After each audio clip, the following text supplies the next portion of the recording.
All right. Good morning, everyone. It's just after 9 o'clock here, so we're going to go ahead and get started. My name is James Reddish. I'm Executive Vice President of the Little Rock Regional Chamber. We're so happy that you all have joined us here this morning. To kick us off and to welcome everybody, I'm going to ask Jay Cheshire, President and CEO of the Little Rock Regional Chamber, to give us a welcome.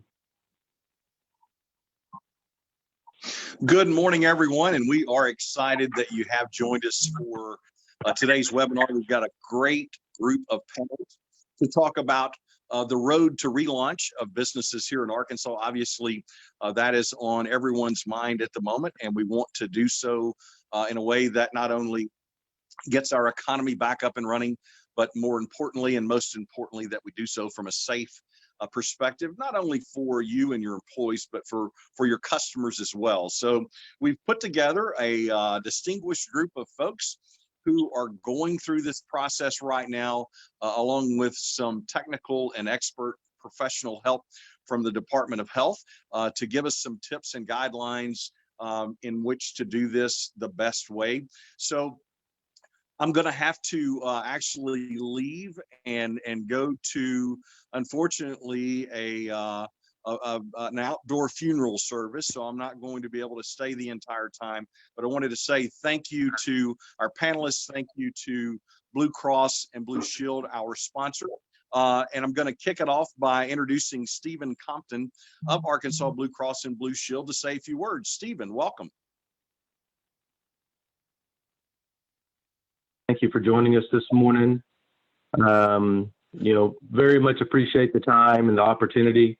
I think, like most things, we probably didn't anticipate this program in the light of a pandemic, but this has really been handy. The response here and the connection to everybody has been great. Real quick, just wanted to provide a little context from a Blue Cross standpoint. As we start talking about reopening and getting back engaged, we as a company, we don't know yet. We don't know the timeline of when we as a company are going to reopen and start bringing our employees back. So I've got 3,000 plus people sitting at kitchen tables, calling, managing claims, managing finances of health insurance. And luckily our people have operated and done pretty good to keep the lights on. But it's an unknown environment for us and the impact of the coronavirus on our employees. So that's a challenge that we have, but we've been very blessed that our employees and the people that trust Blue Cross for their health insurance have really stepped up, and it's an amazing thing to see that in operation, and yet again having all of us at the kitchen table. One thing I wanted to pass along from a medical standpoint, from our medical directors and from our CEO. You have employees that maybe like ours that are sitting at the house and are not doing medical services. We're starting to see a strange, situation at our ERs that many of the services that they normally would catch early on are starting to be compounded. So if you have employees, please encourage them, don't wait for services. The ERs are safe. The hospitals have definitely stepped up. They know what needs to happen. Encourage your employees, if they need that treatment, don't wait, because we've definitely seen heart conditions and breaks and things that normally would have been treated in a timely fashion that's been delayed, and it's creating additional issues. So I wanted to pass that along from our leadership. Also wanted to remind anybody that might be a nonprofit that's listening today, visit us on our Blue and You Foundation. We've done some grants that are very beneficial for our nonprofit community. Most nonprofits were not eligible for the PPP loans, so they definitely needed some help, and it was, we're happy to have started delivering those grants out to our nonprofit population. But most importantly, thank you to the Chamber for doing this. It means a lot to us at Blue Cross to hear back from you guys and hear from the people involved this morning. Really timely. And yet again, thank you to Jay, Buckley and James and Callie for setting all this up. Very much appreciated. Everybody stay safe, and hopefully we'll be back to, eating dinner again at our favorite restaurant and going to movies here in the near future. God bless. Thank you. Appreciate that, Stephen. And, Arkansas Blue Cross Blue Shield has been a critical partner in this Equip series. This Equip series is really meant to deliver member expertise to other members. That's why we created this. And, Blue Cross Blue Shield jumped on early. I'll echo what he said. I was on a call this morning with several of the CEOs of the hospitals here in Central Arkansas. And they are working right now to try, from a messaging standpoint, to communicate exactly what Stephen just said, which is delaying necessary medical attention or preventative procedures is really compounding the challenge later. And as one of them said, the hospitals here in Central Arkansas are probably one of the safest places you could be right now. So definitely for you all personally and for your members or for your employees, make sure that you're communicating that to each one of them. So let me give you an overview of what we're going to talk about here today. As Jay mentioned, we're all now trying to figure out what this looks like to reopen. I think it's safe to say no one has the pure roadmap. Everybody's sort of learning as we go. Everybody's got their own plans in place, but with heavy editing along the way. And so we're blessed to have three of our members joining us today to talk a little bit about how they're thinking about this. So hopefully to have a little bit of a discussion with everybody on just, what others are doing, what others are thinking, how they're planning to adjust. And then we're really blessed to have Dr. Jones with us here, who can provide some of her expertise from the state standpoint as it relates to guidelines, rules, and regulations. Just a little bit of sort of what's next as you all, as business leaders, start to think about how to get back to whatever our new normal is going to be. So I'm going to start us off by doing a little bit of an intro, and then I'll mention at the end, we'll circle back to this, but the Chamber over the last couple of weeks has been working with some of our marketing and advertising agency partners to pull together a resource document, a resource piece that will help you all as business leaders think about messaging, marketing, advertising, communicating your message. So this goes slightly beyond what the rules and regs are in terms of what the physical space looks like, more about how do you message this, what do you say to your customers, how do you drive that business back either to your store or virtually so that you can start from an economic standpoint to get back to where we were before this all started. So we're gonna send that to everybody at the end of this. It's been crowdsourced from some of our best ad agencies here in town, and I'll show you an example of it here at the end. But without further ado, let me do some introductions for you all. So first, we're joined by Dr. Jerry Lynn Jones. She is the Arkansas Department of Health Medical Director for Preparedness and Response, and Associate Professor of Emergency Medicine at UAMF, and a member of the Governor's Medical Advisory Committee for Post-Peak COVID-19 Response. Stephen Green Jr., Smooth the Barber, is owner of Be Unique Grooming Lounge and Be Unique Luxury Spa. Stephen's mission is to show others how to be unique and know the person they see in the mirror. This mission plays a big role in the journey of his success. Stephen learned these core values while serving in the military: hard work, leadership, dedication, loyalty, honor, and respect. And retiring from the military after serving 12 years, he's kept that pace going at a steady rate, opening Be Unique Grooming Lounge in 2016 and Be Unique Luxury Salon Spa in 2018. He's been blessed to be doing this with an amazing team, and he's currently launching a new product line, Bon Qualité. Quality? I may have gotten that wrong, but he'll set me straight when he jumps on. Layla King is co-owner of At the Corner Diner, something those of us at the Chamber know very well. They are our neighbors right across the street. When she and her sister began designing At the Corner, they wanted their diner to be like nothing they had ever seen before. They dreamed of creating a place that incorporates fresh local ingredients into consistently dynamic, innovative menus. Their aim with At the Corner Modern Diner is to constantly revolutionize traditional recipes, transforming farm to table, inspiring a make-yourself-at-home vibe, and ultimately modernizing the diner. From farm-fresh eggs to farm-raised beef, to local organic vegetables, fruits, nuts, and honey, the modern diner is everything they dreamed it would be and more. And last but certainly not least, Wayne Ratcliffe is the founder of Bauman's Fine Men's Clothing. Ratcliffe was born in Starkville, Mississippi. His family later moved to Little Rock, where he graduated from Little Rock Central High School. He served in the U.S. Marine Corps Reserve for 7 years, first worked in the apparel industry with Lou Hoffman and joined Bauman's in 1973. He became owner in 1997. Bauman's Fine Men Clothing has been named one of America's top stores by Esquire for more than 20 years and one of America's top 25 most exciting stores by Menswear Magazine. Ratcliffe is married to Bill Grace Ratcliffe. He's joined by Myron Yancey, assistant buyer at Bauman's Fine Men's Clothing store. Bauman's is one of the premier men's specialty stores in the Mid-South, featuring international styles with local character and a collection of clothing and accessories from the world's finest designers. Their fundamental commitment is to provide unparalleled customer service in conjunction with an extraordinary selection of the world's finest fashions. So we are really excited to be joined by these five amazing panelists.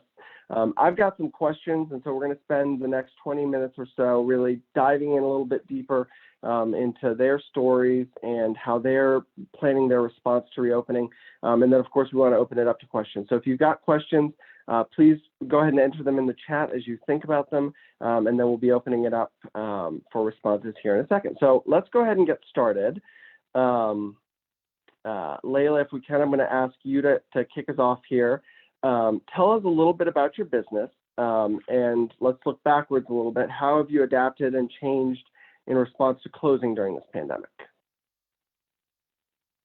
Oops, I think hold on. Got you unmuted. There you go. You're good to go. Am I unmuted? Okay, perfect. So as you mentioned, we are a small, local restaurant. We focus on, supporting local farmers. I'm able to support well over 200 small farms across Arkansas, which is amazing. Not only am I supporting their farms, but I'm supporting their families. We believe in kind of the living off the land concept. I love that Arkansas is, so able to provide a beautiful crop, beautiful produce that my customers are able to enjoy, my chefs are able to create. We've been in operation 5 years now. It's me, my sister-in-law, and mama. We've had going on the 5 years, and so that everyone knows, we had no experience before we opened at. No one had any experience in the restaurant industry. So we're very, very proud of what we've created in the 5 years that we have been opened. We're kind of known for our brunches, our weekend brunches. We have a line out the door. It usually is wrapped around the building, all 8 hours of service. We are constantly changing our menus. We do themed brunches. We love to be creative, innovative. I don't believe in staying the same. Change is a constant. So I always like to kind of, create new menu items, create new themes, keep people interested, talk to my farms, see what they have available for us to use when we're creating menus. So that's kind of a little bit about us, about, and what we have been the last 5 years. And so your other question was kind of how we've navigated COVID. Am I correct? That was your next question. So I was looking back at my calendar, and it's so crazy. We've been in this like 2 months now. So when I was looking back at my dates, my sisters and I sat down on March 16th and kind of made the decision to pause all indoor dining. Now, that being said, we have not closed to, takeouts, curbsides, online ordering. We've never closed our doors, in essence. We have closed to patrons, diners coming in, but we've never closed to continual supply of food and our beautiful menus to the public. So, that the weekend before we made that decision, my sisters and I could kind of tell there was a change in the air, in the sense that we weren't as busy. People were kind of a little hesitant to come in, or just were kind of, there was a change in the tide. So we we quickly made the decision, even before the governor announced, restaurants needed to close, that we were going to pause indoor dining. We felt as though it was what we needed to do to keep, us safe, my staff safe, our customers safe, and everyone in between safe. But like you said, we have not stopped our business. We have been going since COVID through curbside takeout and online platform. Yeah. Perfect. Well, thank you, Layla. Let's kick it over now to Wayne and Myron, and my sincere apologies, gentlemen. It's Bowman's. Buckley set me straight. Wayne, why don't you tell us a little bit about Bowman's and how you all have responded since the crisis?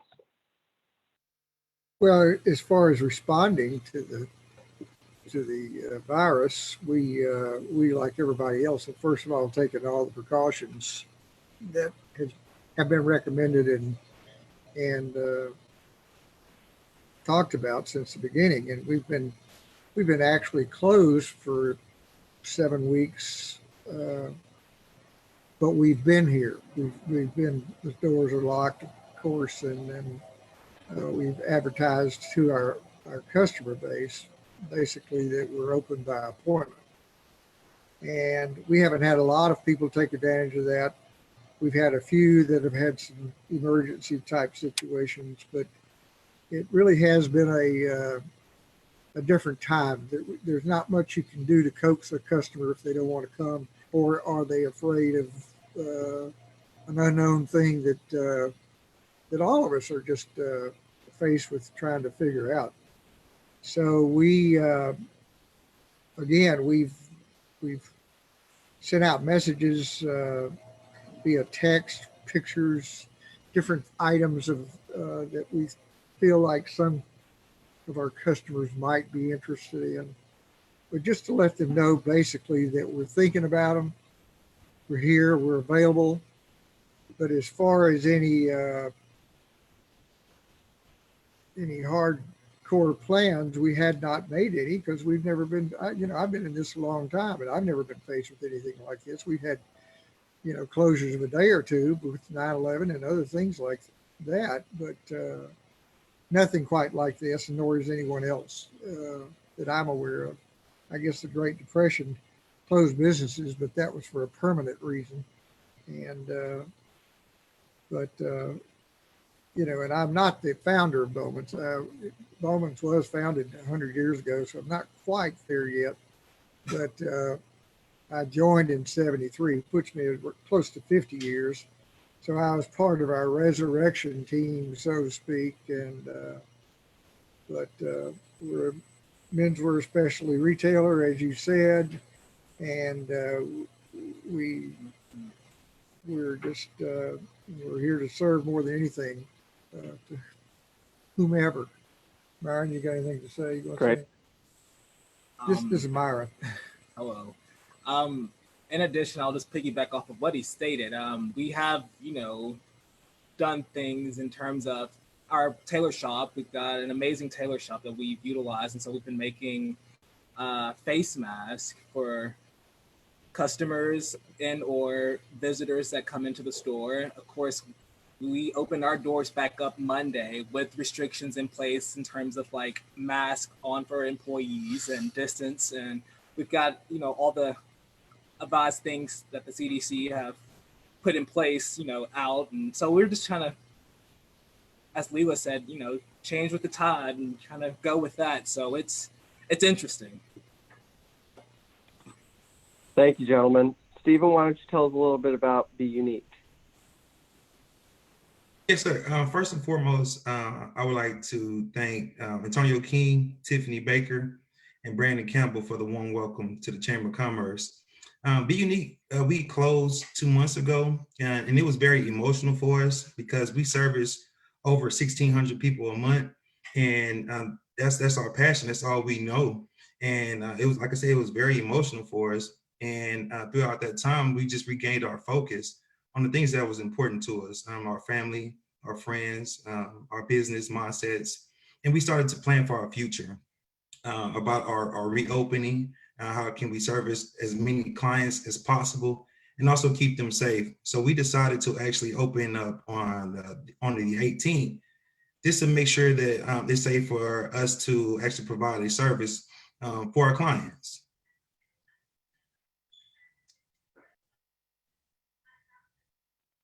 Perfect. Thank you, Stephen. So now let's switch paths here a little bit. Dr. Jones, why don't you tell us a little bit about your role with the Department of Health as well as UAMS? I'm sure this has been a unique experience for you professionally, but tell us a little bit about the Governor's Medical Advisory Committee for post-peak COVID-19 as well, if you will. Sure. So first of all, thank you all for the invitation to be here. As was stated before, I kind of wear two hats. I am an emergency medicine physician at UAMS. So I want to echo the sentiments that were expressed earlier by James and Stephen, that we definitely need to see people who are sick and need care. Just on a side note, I think Arkansans in general did a great job about staying home, and they took those things to heart in terms of making sure that the healthcare system was not overwhelmed, particularly at the beginning of this crisis, before we knew what our trajectory was going to be. So we appreciate all of that, but I fear that things might have swung too far in that direction, and that people who need care are staying at home. So please do emphasize to your employees, your customers, and everything. The hospital is ready to take care of you. We have measures in place in terms of making sure everyone is safe from a patient perspective and a staff perspective. So I just wanted to put that out there before I moved on with my comments. So that's my individual provider hat. And then here at the Department of Health, I'm able to use my Master's of Public Health in thinking about things from a populations perspective. So as was stated before, I'm the medical director for health preparedness and emergency response.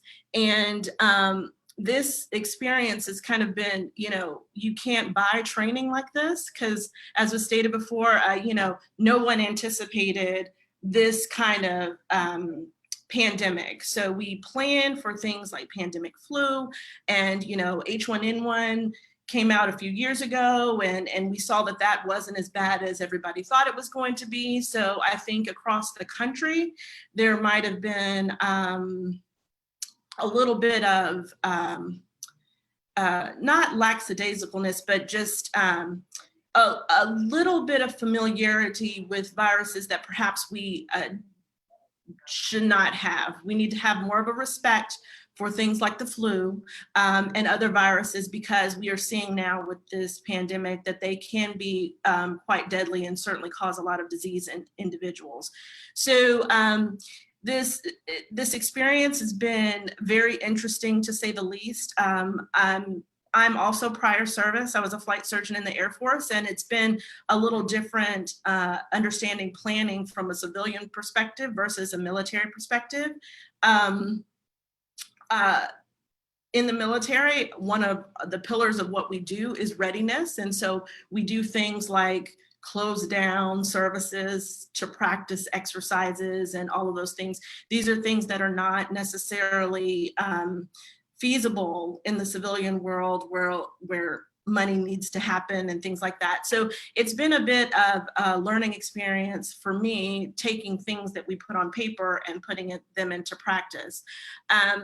With respect to the governor's post-peak committee, it's made up of, I think there's 5 or 6 physicians, medical physicians that are on the committee from different backgrounds and specialties, a lot of infectious disease folks, some epidemiologists, and me as an emergency medicine physician. And we are coming together. Our primary purpose is to kind of digest many of the plans that have been put out there for reopening in terms of staging and phases and things like that. So to digest that information, and most of all, to come up with some guidelines and recommendations for how to reopen things safely. It's inevitable that the economy is going to reopen, but what we want to do as medical personnel are make sure that everyone, that we do so as safely as possible. So from the employee standpoint, but also from customers and clientele. So we carefully analyze kind of those documents that are out there and see where we are on the spectrum. There's a wide range of recommendations and in terms of when you should reopen and things like that. And we, like I said, focus on how that reopening should happen, and in discussion with the governor, who has ultimate decision-making power with respect to the timeline, but we do discuss things with him from that perspective. So Dr. Jones, while we've got you unmuted here, maybe take us a little bit into that process you just described. We've had some announcements here over the last couple days in terms of phasing in and different opening dates for different types of establishments. And obviously, I think everybody's well aware that at the moment there is a sort of loose coalition nationwide, but at the moment it's really a state-based decision-making process. So how have you and your committee, as in conjunction with the governor and his team, come to these decisions, and what's the data that you're looking at in terms of thinking about future openings and different phasing into the future? So we're looking at new cases. We're looking at where those new cases are. We're also looking at testing capability, because that is one of the pillars in terms of what everyone says universally, in terms of being one of those things that you need to, a gated criteria that you need to have in place before you can start really reopening things.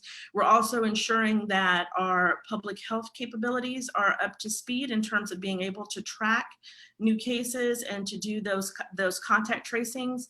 And then keeping a close eye on the medical system, because one thing we don't want to do is overwhelm our medical system and have a situation like in New York City and things like that. We understand that so right now, given the fact that we have no treatments and no vaccine, what we do have are social distancing and staying away from each other. So anytime you relax that, there's an expectation that there will be more cases. So that is kind of one of those things we sit with and we understand is going to happen. What poses a significant problem, though, is if our healthcare system becomes overwhelmed with those patients. So we want to keep an eye on the medical, our hospitals and bed capabilities and things like that. These are things that we track every day. So we know how full the hospitals are, how many ICU beds are available, how many vents are available, all of those things. These are things that we are tracking on a daily basis. So we're keeping an eye on those things as well. So obviously, we don't want things to open too quickly, but as we're doing things in phases, making sure that we're monitoring those parameters and making sure that the numbers are continuing to downtrend before we move to the next stage. Great.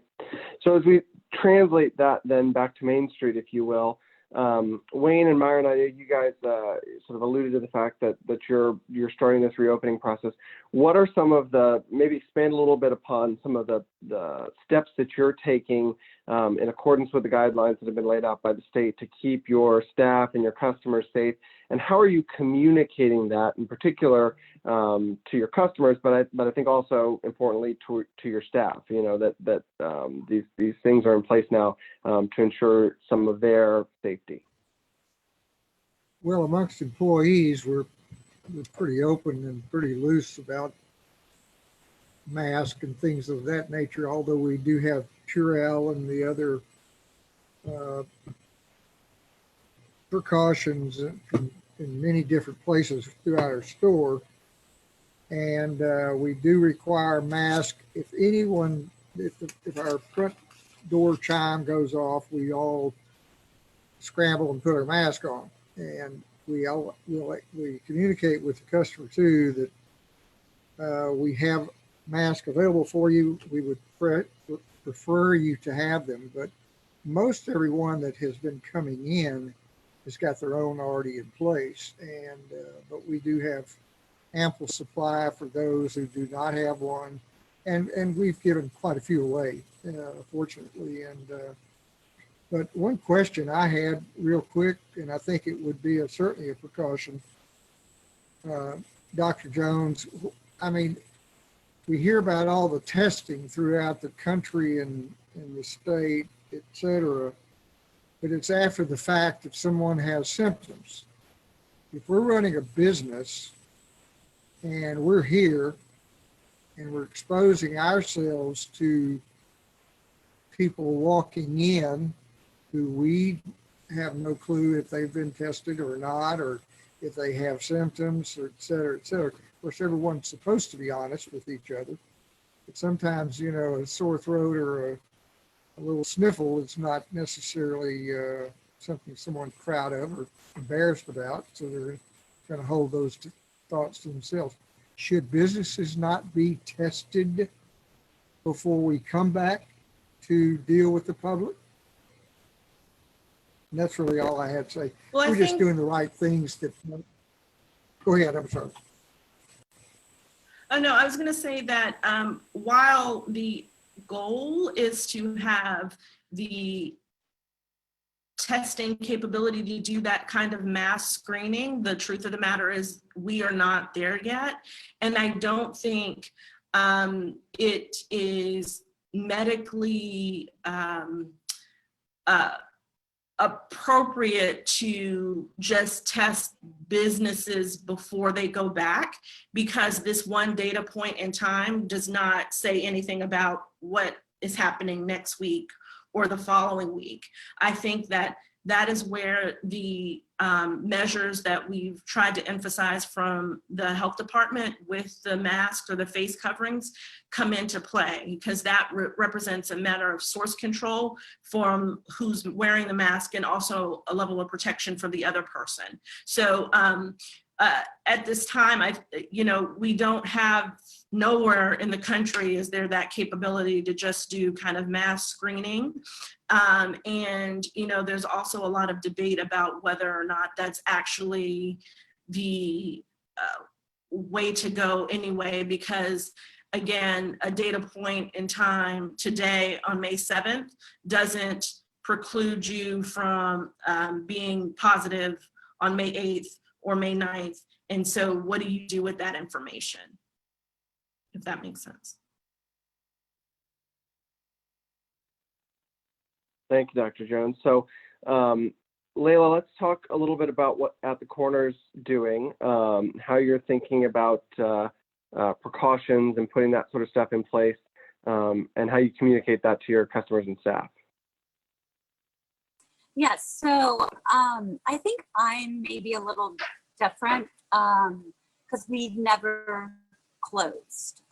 We only closed the indoor. Like I said, we kept my business going. I really didn't have the option, I felt, to close. I have staff who have families, young children. I needed to be able to support them, to support my family. So whenever, COVID hit, not only did we, quickly scramble to come up with, how to be as safe as possible, but I didn't have that liberty I felt to close my doors. I had a responsibility to keep people employed. I had a responsibility to keep families fed. So I feel like I'm kind of a little different. I know Bowman's has been closed. That being said, before I kind of talk about what AT has done, I do want to just say a couple of things. I do feel like, globally, they've done their part. Global, organizations, governments, nationally, the governments have done their part. Our governor, our state, whether it be regional, local, or statewide, I feel like governments have done their part. I do feel like now we are at the point where it falls on the individual. We are to an individualistic approach to this virus. It's going to fall on each and every one as we start to reopen to do their part to make sure, their staff is safe. They have, everything that they need, masks, gloves, enough Purell, hand sanitizer pumps in place.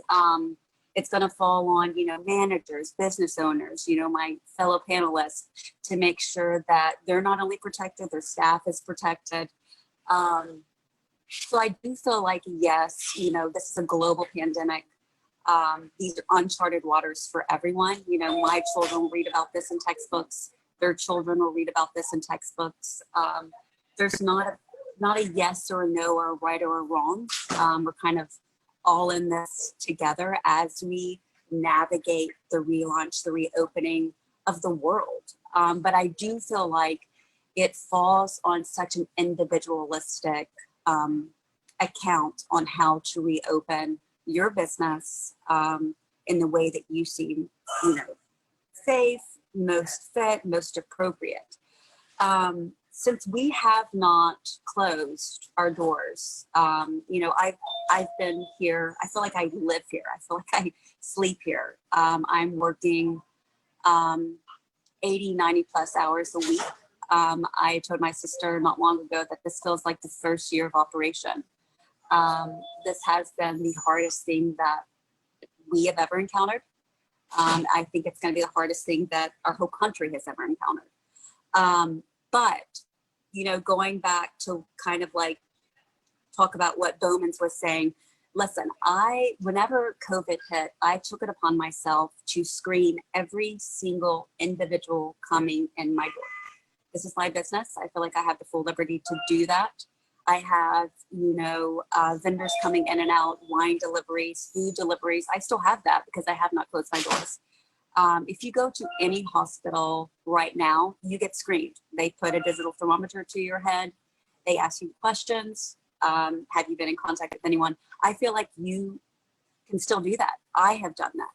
I have screened every single employee that steps foot in my door from the moment I get here to the moment I'm leaving. If they have any symptoms, they are encouraged. They're not allowed to work. But like I said, I do feel like it falls on the owner or the manager of the business to ensure the safety of, like I said, myself, my staff, and our diners. But like I said, I have screened upon entering all vendors. We've continued curbside. And, curbside, we had to reinvent the wheel very, very quickly once COVID hit. We were used to indoor large gatherings. Now we're just strictly curbside where people are allowed to call in ahead, place an order online. They are instructed to, pull up on Scott Street. I have a designated area that you can see with orange cones and our red umbrella as to where you do pick up your food. Any person, any staff running out that food is equipped with fresh gloves and a mask. They are Purelling on the way out. They're Purelling on the way in. I am a very, very firm believer in being super proactive, in watching your staff, make sure everyone is doing what they're supposed to do. And it's going to come down to that. You're going to have to be hyper vigilant as we start to reopen the economy. So I just kind of wanted to make sure that, people listening and fellow business owners, I just want them to think about as they start to reopen their own business, because I know that majority of our listeners are probably small business owners. These are uncharted waters. This is going to be kind of learn as we go. There is no yes or no or right or wrong. We're going to figure this out hopefully together. I loved how at the beginning of COVID, I always tell people, and I always have had this philosophy, that you should always look for the collateral beauty in things. And at the beginning, when COVID first hit, I felt like our country really came together. I felt like we had this huge sense of unitedness. I've always said, united we stand, divided we fall. And you saw like everyone trying to help their neighbor and like, we're in this together signs. And I just really hope that as we relaunch and we open, that people come together again and just have that sense of empathy, that sense of responsibility, that sense of understanding, that patience that I saw at the beginning of COVID. You know, we have to reopen the economy. I do believe that we have to somehow get the economy going. You know, slowly, surely. It's going to take some time and it's going to take a lot of figuring out. But I do hope that everyone kind of has that sense of togetherness, bondedness in this together as we relaunch and reopen our businesses.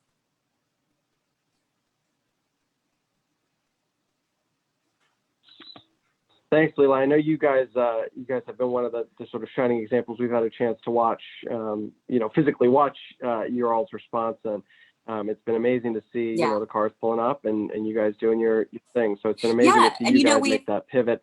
Yeah, go ahead.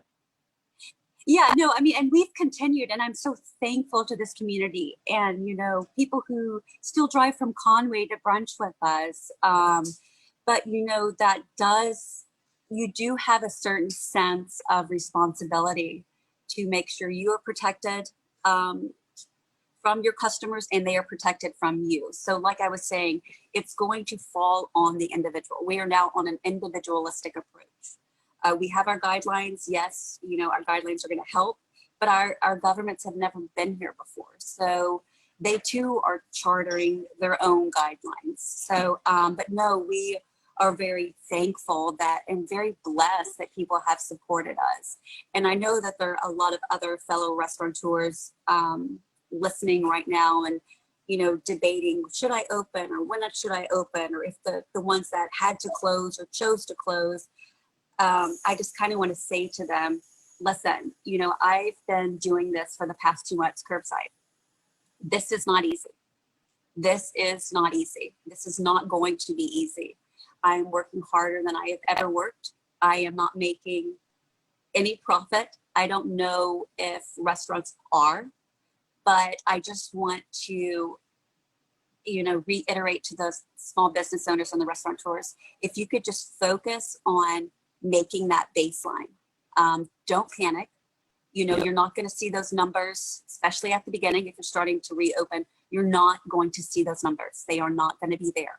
At least we have not seen those numbers, but just target, stay on course, try to make that baseline. And this is just me kind of like offering advice and speaking on what we have learned over the past 2 months since we have not closed our doors. You know, make baseline. What does your baseline look like? What do I need to do to pay my bills? What do I need to do to pay my staff? What do I need to do to feed my family? You know, if you kind of keep that in line, keep those goals in mind, I think it will help kind of guide you through the next, you know, few weeks as you start to reopen your businesses. Great. Stephen, talk to us a little bit about Be Unique and what you guys are thinking, how you're planning for reopening, obviously in what is a unique business, and how you're communicating that to your customers. So we deal with face-to-face clients, and we're always continue just to touch them. So we created a checklist, a system in place before opening our business, and it goes from pre-checks. Have you been sick? Asking a couple questions. I also ordered a couple no-touch thermometers for my staff, and also the clients that's coming in to receive the service. And my managers, I screen them, and then they also screen me. First week of us opening, I would not be doing any services just to make sure this system in place is running as smooth as possible. We have sign placement as far as like information about COVID-19, how does it spread, how can we avoid the spread of it, and we also just allowing our clients to know our moves, just communicating consistently with our clients via Facebook, Instagram, doing just small little seminars and classes, just like I said, educating ourselves on COVID-19, and just nonstop. We are a appointment only barbershop and salon anyway, but allowing our clients to sit in their cars. If you're not receiving a service, you cannot enter the doors. And once you come in, you get the same screening, sanitizing your hand, washing your hands. we have gloves, face masks, hand soap, and we're stocking up on that prior to us opening up on the 18th. So just always nonstop listen to the governor every time he makes announcements, just to stay in front of the power curve and allowing our clients that we are paying attention. We have their service and their safety upmost, and is more important than anything than the revenue that we can receive. Just trying to provide that excellent service to our clients. That's our main priority of Be Unique. Excellent, Stephen. Thank you. I know that, yours is an industry that it's hard to adapt, right? You gotta, you are face to face, and you do have to have that personal interaction. And so it's even a step further than what a retailer or a restaurant would be able to modify. So Dr. Jones, let me pivot back to you a little bit. We've heard from each of our panelists some of the steps that they're taking. How, from a state standpoint, how can businesses best encourage and maybe even to the point of enforce some of these best practices? I think we heard Leila talk a little bit about, she's very specific about what people have to do, and she's unwavering in that. But how would you advise business owners that they can best sort of use that carrot and stick maybe approach to maintaining these guidelines? I think that leading by example is going to be key. So not only making sure, so you need to make sure that your employees are all masked, right? So that when people walk into your facility, they see that is the culture there. This is going to be a cultural change, a culture shift. People were not used to walking around with face coverings on in public. The summer is coming. It's Arkansas. It could potentially get very, very, very warm, but this is important to make sure that we are all keeping ourselves safe. So I think the biggest thing is going to be leading by example. I would also say that you can place signage up that is talking about the culture that is in your establishment. If you think about those signs back in the day that said no shoes, no shirt, no service, it changed how people came into different establishments. So you could place that out, no face covering, no service. And you do run the risk of potentially losing some customers, but I think what you do is generate a culture of safety and in your establishment, and that's going to make people encouraged to come to your establishment. I think another thing, in addition to the signage, and making sure that you are leading by example so that your employees are showing the culture that you're trying to create in your establishment. You could also do things that are very helpful to the customers. So I've seen in Target and Kroger where they've been X's on the floor in front of checkout lines to show what is 6 feet.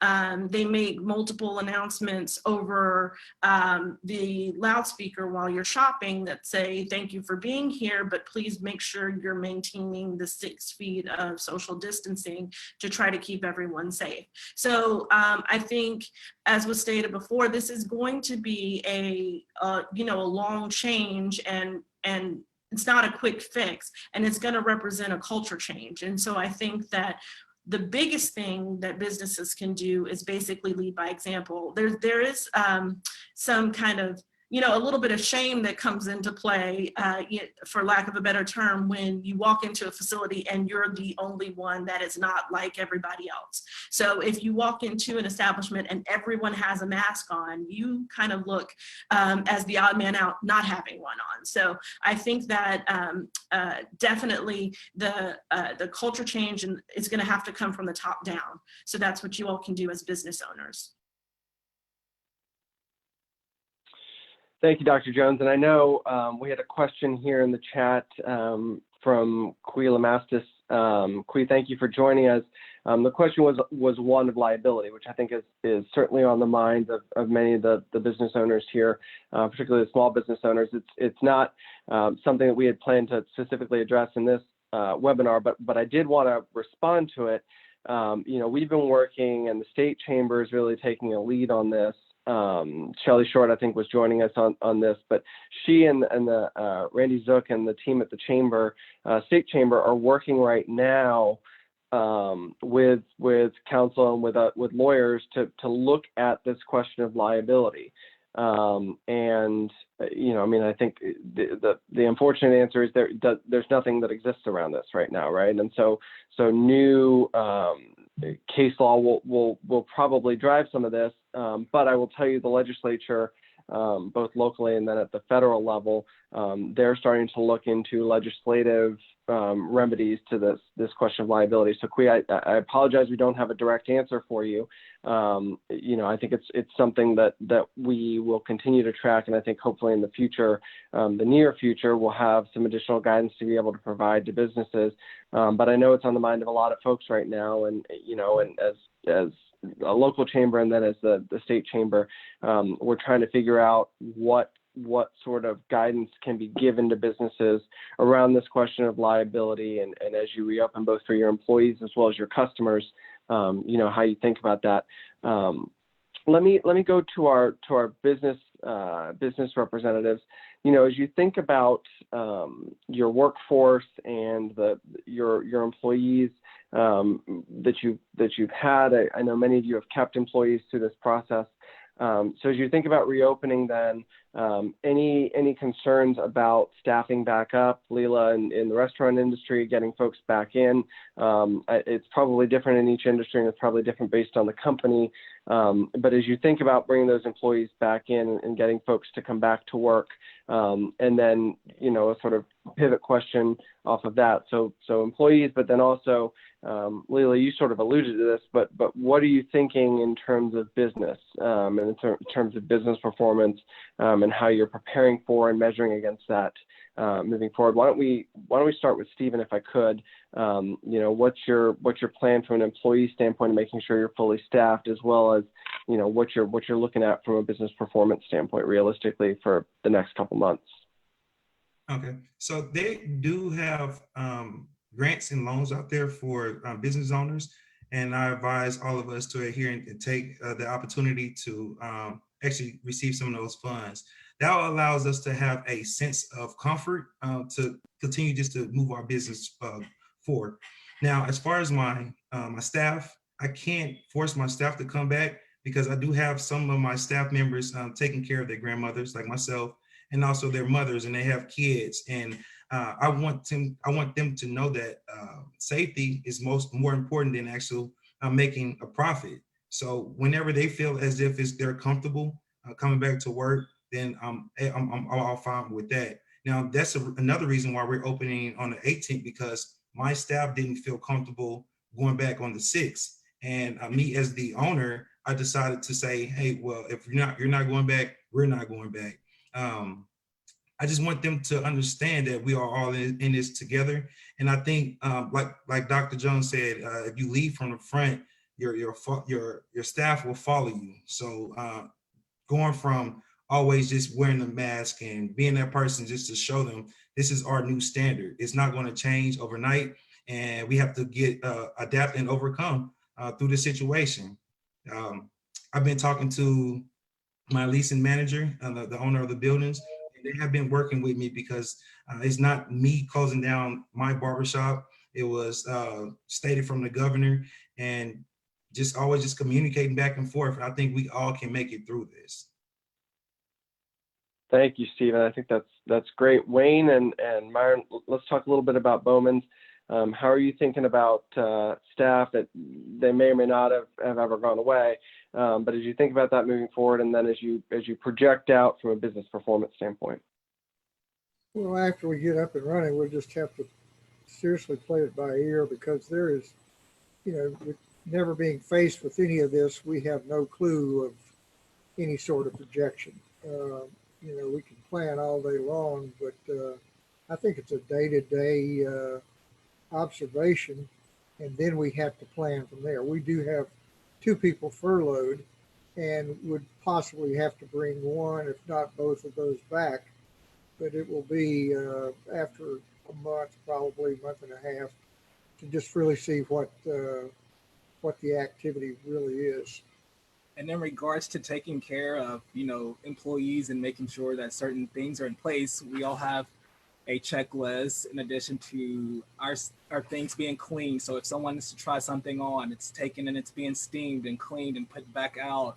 In addition to everything, just being thoroughly looked after and being on, us being on top of it, in addition to us wearing the mask. So we're just trying to navigate that and being vigilant about that as we move forward, so our customers feel safe and, happy to shop here with us.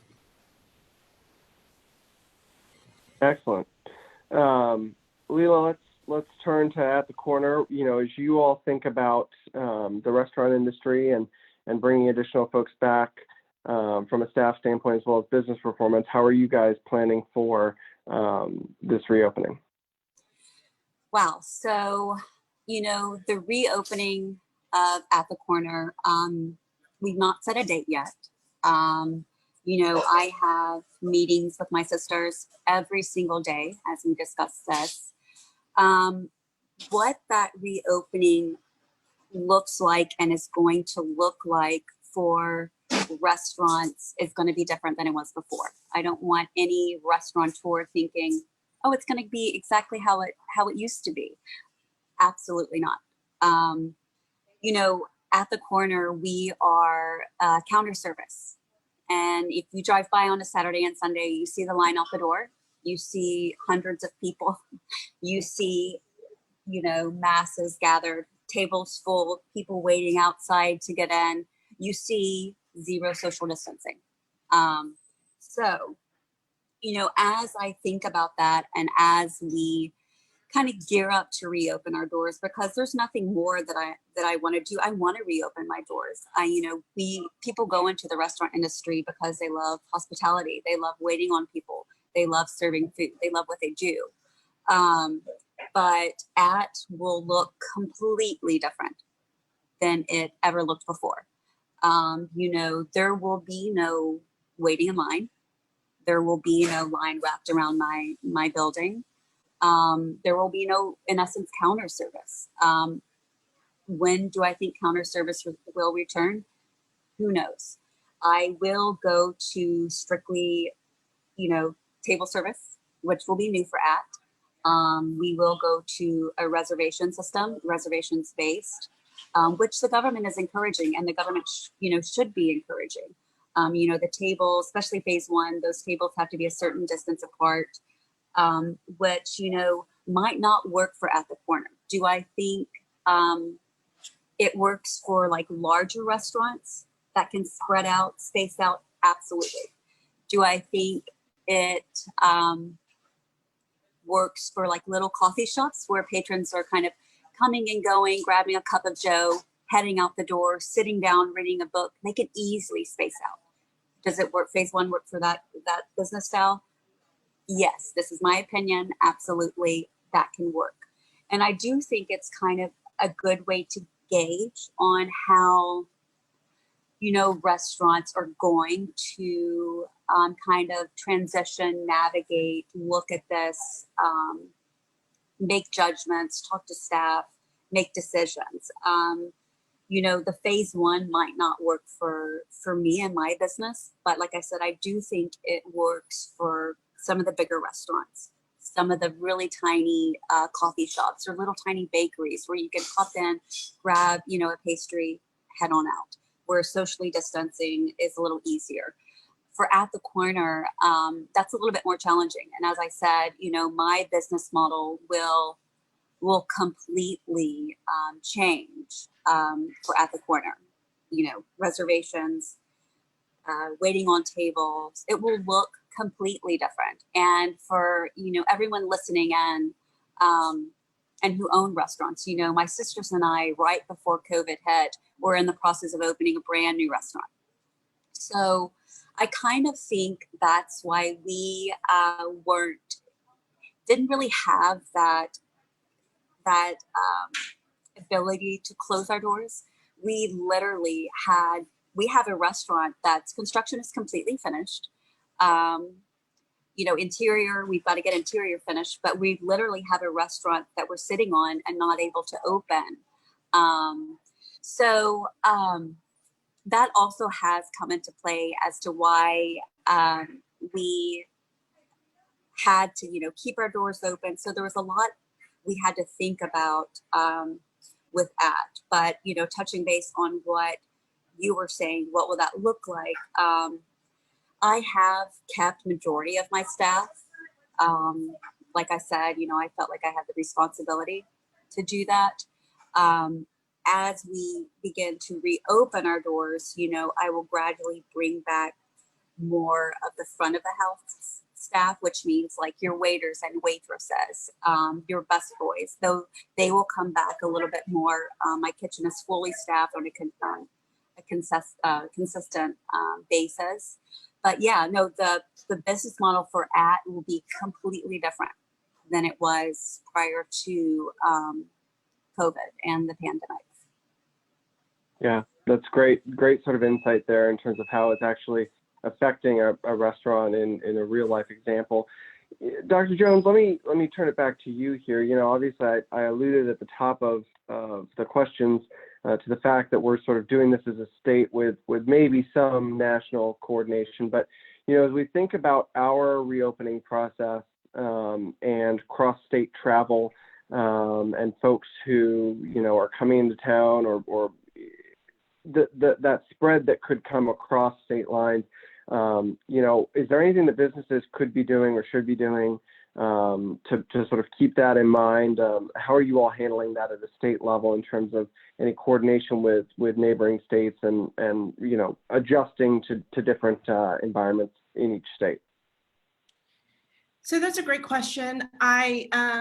As far as at the state level, we are keeping an eye on some of those border areas as potential hotspots, kind of West Memphis and the counties up there, looking at keeping an eye on their numbers because we understand that there is a lot of crosstalk between, say, West Memphis and Memphis and down in Texarkana as well. There's a lot of crosstalk there. So from a state perspective, we're keeping an eye on those things.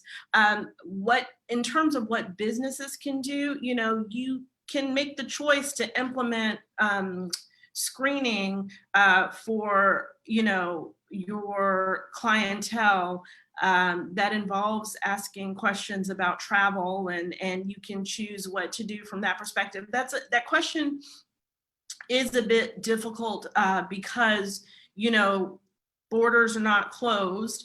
And as we are reopening, that's something that you have to take into consideration. I think that, some of the things that governor has done with respect to the tourism industry and initially it was we're opening these things up for our Kansans, our campsites and things like that. And we'll move to open it up to everybody. That brings with it some inherent challenges in terms of determining where these people are coming from. So I think that as a business owner, you can choose to screen those people coming into your establishment and asking them those questions and going from there in terms of how they're managed. I think what's helpful for us at the state level would be some tracking mechanism. So what we did for the reopening of salons and barbershops and cosmetology establishments was require that they have a sign-in sheet, for lack of a better term. So that gives us name and contact information and date and time of entry into the shop. And so what that does is if there is something that happens, we have a nice little measure to help us with contact tracing. Doing that is a bit easier for establishments that are one-on-one interactions, like salons and things like that. It becomes a little more difficult for entities like restaurants and things, which is why we didn't put it as a requirement. But in terms of looking at cross-state travel and things like that, any ability of the business to kind of keep an eye on or help us know where these individuals come from a tracking perspective is going to be helpful. Excellent. So I've got one more question, and then we'll sort of open it up. So if you've got questions, go ahead and put them in the chat if you haven't already. I want to go around to each of our business partners here and ask what have been some of your best sources of information and inspiration, I guess, but information about this as you move forward. Are there areas that are your go-to sources for updates and information? We'll go ahead and let's start with Leela on that one. Yeah. So as far as about information about what the state's doing, what other businesses are doing, just general advice. Yeah, how to reopen. Yeah. So Buckley, I'm sure, who's tuned in, will I'm sure he loves all my phone calls and my text messages that he gets. The chamber has been wonderful with their communication. I consider Buckley, a great friend, and if I have questions or if I kind of want to pick his brain or what the governor might be thinking or anything like that, I have not hesitated on reaching out to him. He will probably tell you that my sister and I contact him, text him all the time. He's been a true reliable resource for us, kind of navigating the state guidelines, what the governor, has implicated, what that exactly means. If I've had any questions, I've never hesitated to reach out to Buckley. You guys are just right across the street. Like I said, Buckley is a friend of mine. So that you guys have been great for that as well. Also, whenever it comes to your business, it's very important for you guys, those listening, to have a very strong social media presence and an online platform. I just kind of want to vocalize that as you reopen. Stay engaged with your customers and your clients, your patrons, through your social media aspects, through your Facebooks and your Instagrams and your Twitters, all of that jazz. And stay connected from a distance through that. And online ordering platform is very important. I can't stress that enough for restaurants right now. If you don't have an online ordering platform, get an online ordering platform.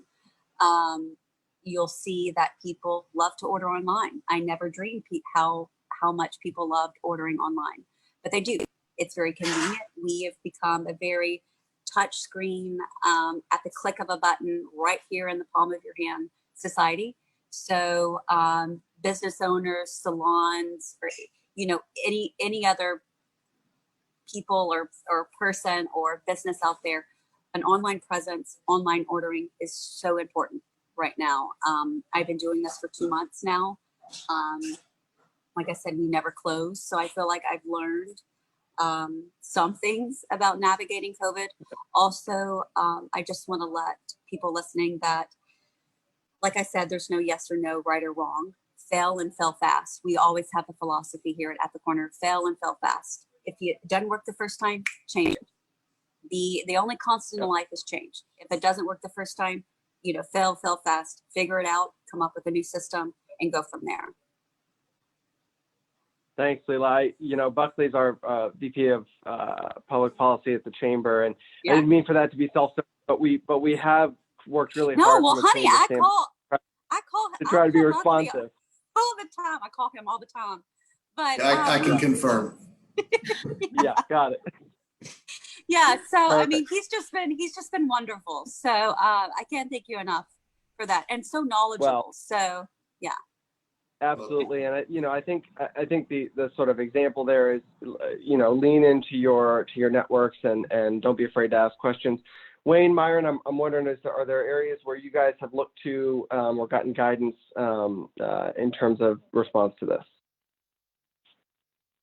Just from our daily conferences that the governor puts on at noon or around that time. I think that's probably our best source of information. because that's guided from knowledge and of the situation across the country, but primarily in our own neighborhood, in our own state. And then it seems like we can get most anything local because we are the central part of state with the majority of the cases, I would assume.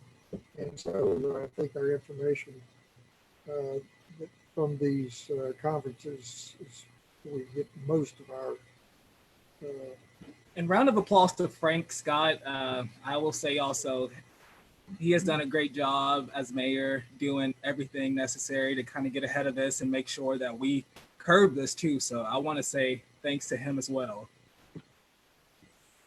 Absolutely. I think we're all going to have to figure out what we're going to do at 1:30 every day once the governor stops making his press conferences, because that's been must-watch TV for, I think, many of us. So good point there. Stephen, why don't you round us out?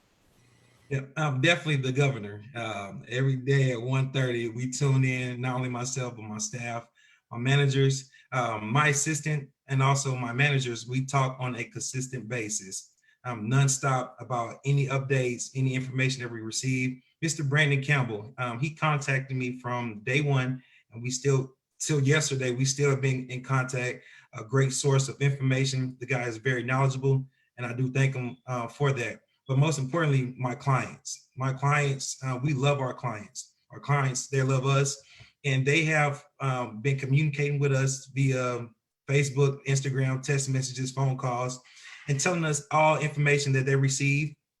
And it's just been a great opportunity for us to stay connected with our clients. And I'm also connected with a lot of barbers around the country. So I'm just finding out what they're doing in their different states and cities, and seeing if we're on the same way to actually reopening Arkansas. Fantastic. Let me go through some questions here. Yep, go ahead, Dr. Jones. Go ahead. I love how everyone's talking about their networks, and I love the references to entities such as the governor and whatnot. I would just encourage people to continue to make sure they're getting their information from credible resources. With social media, there can often be a lot of things in the rumor mill, and that could, as we reopen, cause unnecessary panic. Yes, it's important to get information out there, but it's also important to just check the source. So I'm encouraged to hear that everyone's talking about how they're listening to the governor. He's done a great job in terms of keeping everybody updated on a daily basis. And I would just have you all encourage your staff and those that you come in contact with to make sure they're getting information from credible resources. That's all. Thank you, Dr. Jones. That's a good point. And I'll just jump in. I'm assuming you're not talking about Buckley there. We're gonna say that Buckley's a semi-credible source at this point, mostly because he listens to the governor. So that's a great point. Stephen, let me jump in here with you. There was a question from Rachel Young. I think you answered a little bit about what you're doing from a safety standpoint for staff and customers, but the second part of the question is important because it speaks to something that's going to be in this document that we're releasing. You guys are known for your exceptional customer service and experience while making everyone feel like they're a celebrity. How will you continue to provide those services with the changes that we're all facing? So this question of how do you talk about what you're known for and what people have come to expect from your brand, even if that is maybe not directly delivered in the same way that it used to be? High expectations. We deliver, like I said, great customer service. And after this video Zoom, I need to get in contact with Dr. Jones because she's a credible source of information. But things like that, just being connected with the right people. We actually changed our work hours. We're normally open from 8 to 7. We actually cut that down to 9 to 5, just to ensure that everything is in place and still is working, and also the safety for our clients and make sure everything is sanitized. After the first week of us actually going through our system, we'll go back to our drawing board, make sure everything is right, correct that. Like she said, Ms. King said, once we fail, we get right back up and we continue just to go over and over, and just communication is the key. So we definitely will continue to communicate with our clients and also our staff. Perfect. So there were some questions in there that I think we've answered in the chat about how you can get previous recordings. Those are all available, as is all the information that the Chamber has on our website, littlerockchamber.com/COVID-19. We're updating that multiple times a day. And so that information is available there. Kim had a question, and I think Dr. Jones, I'm gonna send it to you. How do you handle an employee whose spouse travels for his or her job, requiring them to be out of state and making the spouse potentially exposed to, new areas? What sort of screening questions should be asked, to essentially suss all that out? So when we're talking about travel and travel to hotspots or whatnot, the general consensus has been that if someone has been to an area that is a hotspot, or, for a while we were considering anything kind of outside of the state of Arkansas as in terms of travel history. But the idea is that that person should quarantine for 14 days. So I guess the question was with respect to spouses.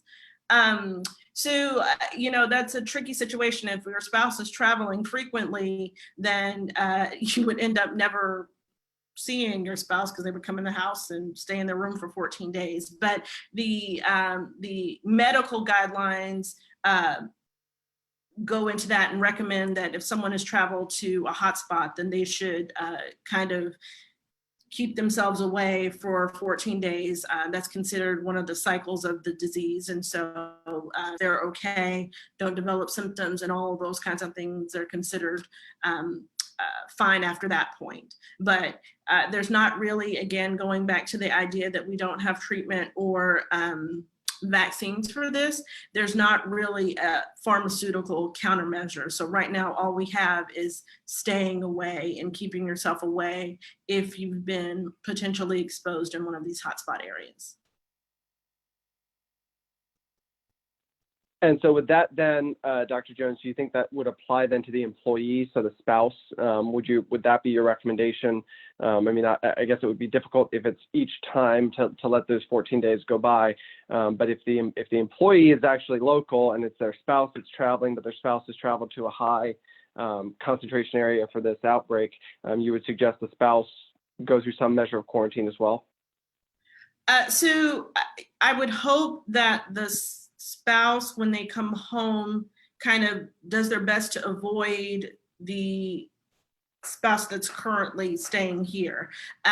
It becomes one of those measures, it's also one of those things we look at in terms of essential personnel and the need to work. So in a perfect scenario, the contact of the contact would also be quarantined, but we're not considering that that circle necessarily one that has to remain away as well, particularly if your spouse travels and your spouse goes to a hotspot and they come home and then they quarantine themselves at home, kind of stay away from everyone, there's not really the need for you yourself to remain away in that same fashion, as long as the spouse has done what they needed to do. Okay, that makes sense. So there have been a couple questions here around enforcement of the 6-foot distance and asking people to wear masks. I know, Dr. Jones, you provided some guidance on that. I'm wondering, Leela, I know you and Stephen are not yet open, so I'm wondering if Wayne and Myron, you all can speak to maybe even something of what Dr. Jones alluded to earlier, which was the sort of the social pressure of if everybody's wearing a mask and you're not. How have you all enforced, if you will, any of those distancing requirements or any of those mask requirements, or have you made it optional? We don't have a police force right now to make sure people are standing in the right places. We do have footprints in our store that are provided for, and I'm not sure where they came from, but about distancing. And then we, at our cash register or our checkout, we have uh, markings of where we would prefer them to stand. We're not going to just beat them up. I mean, if people have got any uh, common sense whatsoever, they're going to see whatever we've done. And we do have, as Myron was showing you here, yeah, an assortment of masks that have been made and constructed here in our store. So if you guys know of anyone, I'm sure a lot of grandmothers and aunts have used their resources to make things. But if you guys need anything, or we've got plenty of them, and we continue to churn them out for people who do not come in with them. So that's kind of one of the things as well to add to it. So I mean, everything is front and center when you come in. We've got the mask on. We're not going to beat people up. We would say we do have a mask for you. We prefer you to wear it, but they do. No one has to play by any sort of hard, fast rules here. So, please excuse me. Anyone can be a seamstress. I'm just saying. A lot of people have utilized this at this time. Yep. So please excuse me. Yeah, no, that's right. We've all reconnected to our sewing roots there. I think that's a good point there, Myron. So so let me ask. Here's another question from a different Dr. Jones. I think you know this one, our Dr. Jones. But from a public health perspective, you talked a little bit about the sign-in sheets, and that's now been suggested, or I guess required, of the barbershops and beauty salons. But what other data could businesses be tracking that would be valuable, in terms of monitoring for spikes and being able to then sort of adjust our strategy, and as from a public health standpoint, what are some of the privacy concerns? Obviously, as we start to now get into, borderline some of the medical security from a data standpoint, what would be your recommendations from that, Dr. Jones? So with what we're asking our cosmetology establishments and barber shops to keep track of is the name, contact information like email or phone number, and the date and time of entry. And these are things that are pretty commonly given when you're making an appointment for anywhere. What's your callback number, those kinds of things. So we're asking folks to hold on to that just in case we at the Department of Health need to reach out to the entity. It's not intended to go anywhere. It's not intended to, obviously be sold to anybody's listserv or anything like that from an email perspective.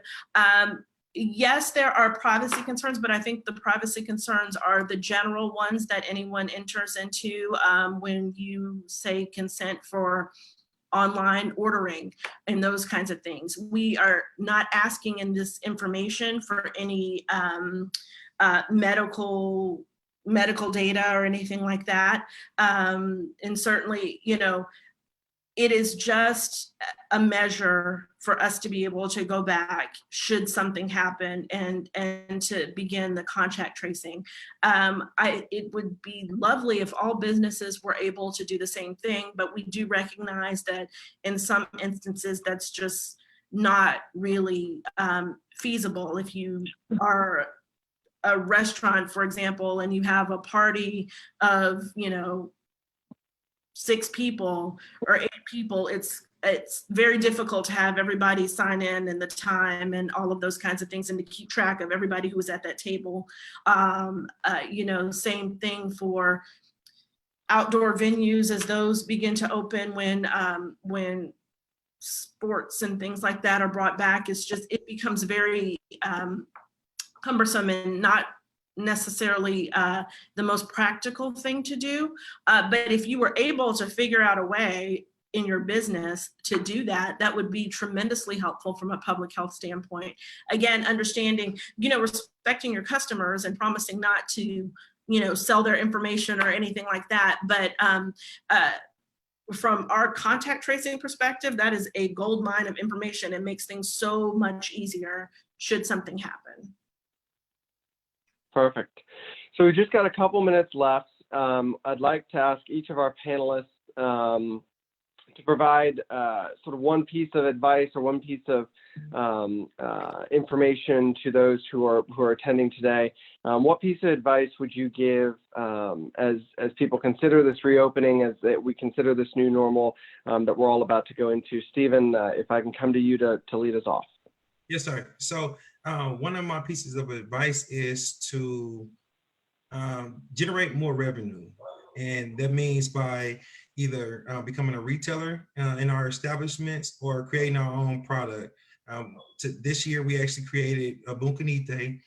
That's the proper way to say it, buncanite. And that means good quality in French. But we have a pomade, a lock and gel, edge control, beard oil, and moisturizer. So these things, from me not being able to cut as many heads a week, I can still generate that some source of income due to me having products that I can sell. So I do encourage all barbers and stylists or business owners, such as, to really look into that, investing into some type of product that they can sell from their establishments.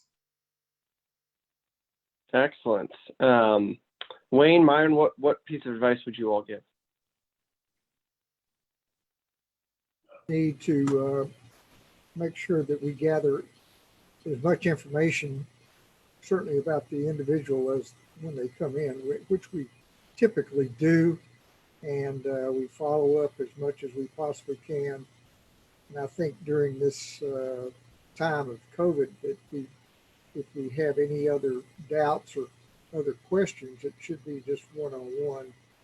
And we do not keep any records per se, other than our daily registers, which track all information of customers. So we know where they are, we know what they bought, we know when they were here, et cetera, et cetera. And I would think that'd be all we need to concentrate on as far as our business goes.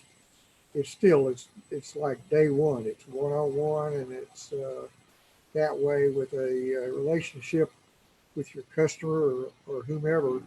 We've got enough information that if anything, it may be an overload, but we do know our customers quite well. Stay hopeful. Just stay hopeful. It's very unsure time, but there's light at the end of this tunnel. So just stay hopeful and open for those customers and those clients. So Absolutely. Leela, what say you? Wow. Let's see. I think my one takeaway from all of this, since having endured it for the last 2 months, is be proactive. Be super proactive from this point on. Like I said, this is going to be an individualistic response. Our governments have done what they have done. We've seen the global response, the government response. Now it's time for the individual's response. Be proactive. I've always been a fan of staying ahead than coming from behind. I've always been a fan of playing offense rather than playing defense. I would always rather play offense than defense. As you reopen your cafes, as you reopen your restaurants, your businesses, make your customers feel comfortable. They are going to frequent and re-frequent the places where they saw the staffs hypervigilant, super vigilant. They saw the staff performing every single measure that the government has wanted us to perform. They're going to revisit the places where they felt safe, secure. Oh wow, they're doing a great job. At the corner, I felt 100% confident dining there. That's where they're going to go. That's where they're going to re-frequent, revisit. That's where they're going to decide to spend their money. So I think my takeaway for people listening is be very proactive as you reopen your businesses. Don't not only locally in Little Rock, but statewide, countrywide. I don't want a false sense of security. I don't want people to, everything's reopened and, it's all back to normal. There's a new normalcy that's coming. Our old normalcy no longer exists, in my opinion. So, be proactive, be hyper vigilant. It's all going to depend on ourselves, on our neighbors, doing the right thing so that we can reopen safely. So I think that's my one takeaway that I offer is, just be proactive, be super hyper vigilant. Thanks, Leela. And Dr. Jones, I'll give you the final word here. So for mine, I'm going to kind of combine two things. So one of the things we like to say in the Air Force was flexibility is the key to air power. And the other saying is kind of one that my teachers used to use on me: adapt, innovate, and overcome. And so just piggybacking on what Stephen said earlier, I think as this new phase is happening, you as business owners need to really try to think outside the box and say, are there different ways that I can deliver the product that I have now, or are there new products that need to be on the market out there that I can develop to make sure my revenue stream stays up and increases? I think that's going to keep you ahead of the game of your competitors, and it's also going to keep you sustained should, another wave of whether it's COVID-19 or something in the future causes the economy to need to shut down for a period of time. So you all as business owners, I'm envious of your creativity to come out and start a business. So I would just say to go with that and continue with that and make sure that you're continuing to think outside the box. And I think that's going to keep you guys sustainable. Perfect. Well, so please join me in thanking Dr. Jones, Leela, Wayne, Myron, and Stephen for being with us here today. I think after this, everybody needs a haircut, so you can go see Stephen. We can always use a new suit, and Bowman's, I'm sure, would be happy to take care of you. And then we need lunch or breakfast tomorrow, so make sure you get your order in at the corner. As we're signing off here, you're going to get an email from all of us, or you are going to get an email as a follow-up to this. With information on our new document on reopening. Let me see if I can share it here. That will be focused on how best to communicate and what sort of information you can provide. It was contributed to, as I said, by a number of our agency partners. Hold on here, I'm pulling it up for you, I promise. All right, here we go, sharing this. So you'll see here, this is our relaunch guide. It's got information on the new normal, how to communicate safety, PR and messaging, advertising in traditional channels, digital media, paid media, email campaigns, Cox, Minshall, Winans, Mangum Holcomb Partners, and Team SI, Rock City Digital, Sales Agency, and Stoneward contributed information. It's 16 pages long, but there's great information in here for you from a messaging and a communication standpoint. Certainly the rules and regulations are available, and we've got those on our website as well, but you all will get a copy of that PDF. It's also now available on our website, and we'll be sharing via social media.